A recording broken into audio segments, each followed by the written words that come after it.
มื้อนี้ก็วันที่13แล้ววันที่13เดือน4เป็นมื้อสุดท้ายของปีเก่าเด้อพ่อแม่พี่น้องมื้ออื่นก็วันที่14เป็นมื้ออภาลงแม่นปีใหม่ลาวของเฮาเด้อพ่อแม่พี่น้องเด้อมื้อนี้ก็ขอมาส่งท้ายปีขอคุณพระพุทธคุณพระธรรมคุณพระสงฆ์คุณสิ่งศักดิ์สิทธิ์ทั้งหลายคุณอีพ่ออีแม่เด้อสา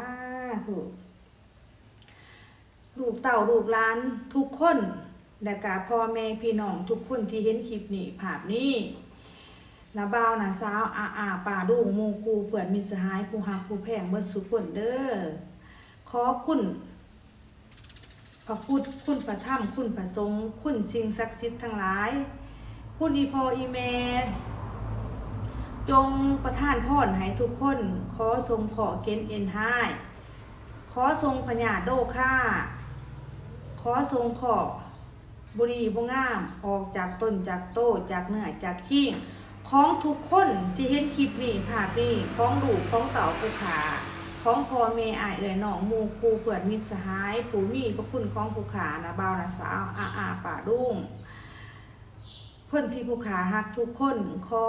บุญบารมีพระพุทธพระธรรมพระสงฆ์จงล้างสวยออกไปล้างขอล้างเข็นล้างสิ่งใดบ่ดีบ่งามออกจากเนื้อจากขี้จากต้นจากโตล้างทุกสิ่งทุกอย่างสิ่งที่บ่ดีบ่งามสิ่งที่เฮ็ดให้ทุกข์มกทุกข์ใจสิ่งที่เฮ็ดให้มีขอมีเข็นสิ่งที่เฮ็ดให้มีน้ำหูน้ำตาสิ่งที่เฮ็ดให้เสียเงินเสียค่ำสิ่งที่เฮ็ดให้ทุกเงินทุกค่ำสิ่งที่เฮ็ดให้บ่มีเงินบ่มีค่ำสิ่งที่เฮ็ดให้เจ็บไข้ได้หนาวขอเห็นเอ็นหายพญาโลคาทั้งหมดนี่ผู้ขาขอให้คุณพระพุทธพระธรรมพระสงฆ์พุทโธล่างธัมโมล่างสังโฆล่างพุทโธจืดธัมโมจืดสังโฆจืดเด้อสาธุเด้อขอให้ล่างสาสวยสิ่งบ่ดีบ่งามให้มันออกไปขอเข็นเอ็นหายพญาโลคาทุกสิ่งทุกอย่างสิ่งบ่ดีบ่งามขอให้ออกไปในมื้อนี้วันนี้นาทีนี้มื้อนี้ส่งออกไปในปีเก่าเด้อขอให้ส่งออกไปขอให้สิ่งศักดิ์สิทธิ์จงดลบันดาลให้พรแก่ทุกคนแต่มื้อนี้เป็นต้นไป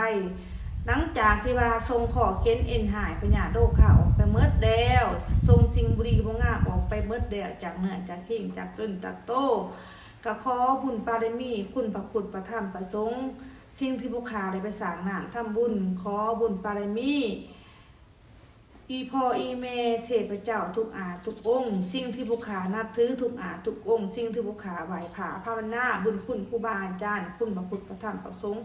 ทุกอาทุกองค์เด้อสาธุพุทธาสานาคราทุกอาทุกองค์ที่ผู้ขาบูชมบูชานับถือทุกสิ่งทุกอย่างขอให้ประทานพรให้ทุกคนขอบครัวผู้ขาและพ่อแม่พี่น้องทุกคนที่เห็นคลิปนี้ภาพนี้ในเวลานี้ให้ดูให้เต่าให้ดูให้ล้านให้น้องให้นุ่งป่าลูกอาป่าลูกเพื่อนมิตรสหายหมู่คู่ทุกคน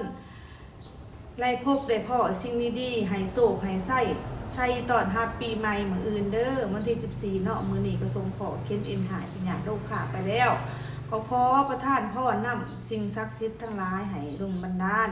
ให้ทุกคนจะได้เห็นคลิปนี้ภาพนี้ให้โศกให้ไส้ให้ร่ำให้ด้วย